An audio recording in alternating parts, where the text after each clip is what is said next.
All right, let's talk about the volume of a cylinder. In order to calculate the volume of a cylinder, we have to know several things.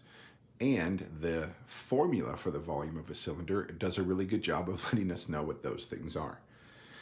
So if I have volume equals pi r squared h, this formula is telling me all the things that I need, right?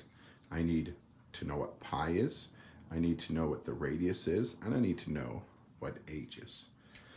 Now luckily we already know what pi is. We're pretty familiar with pi. All right, so pi is always going to be 3.14, unless they tell you in the problem specifically to use the pi button on your calculator. All right, and we would need to know the other two things, r squared and h. Just as a side note real quick, if you're really wanting to understand the formula for a volume of a cylinder, if you take pi r squared, you should recognize that that is the formula for the area of a circle. Notice the base of my cylinder is a circle, and pi r squared simply is the area of that circle, multiplied by the height right here is what gives us the volume. So let's pretend that the height is 20, and the radius, which remember the radius goes from the middle circle to the circumference of the circle, and we'll talk about that in a little bit.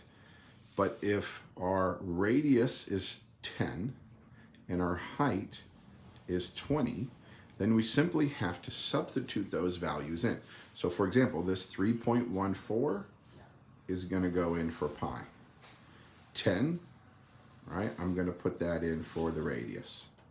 And 20, that is going to go in for the height.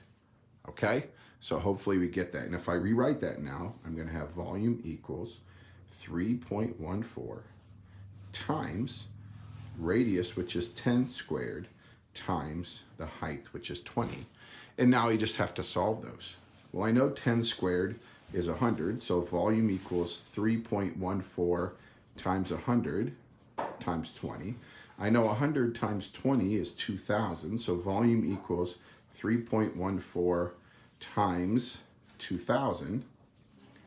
And if I multiply those together, my volume is going to equal 6,280. Now remember, with volume, we always need to consider units. So let's say that this was inches, okay? Then I would need to make sure that I put inches cubed since we're dealing with volume. Now, one more thing. Let's take a look back up and pretend that instead of giving me the radius, what if they gave me the diameter, which is the distance all the way across? So maybe they just said the diameter is 20 inches. So remember, the diameter equals 2 times the radius.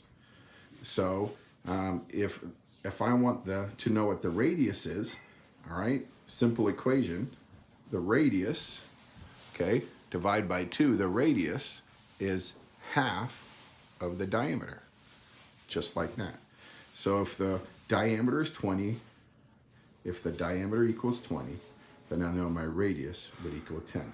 So hopefully this video is helpful. I sent you an assignment. There's 2 problems to work out. Pay attention. One of them, they give you the radius, and one of them, they give you the diameter. So go ahead and try to work on those, and hopefully won't have any problems. If you do, send me a comment or an email.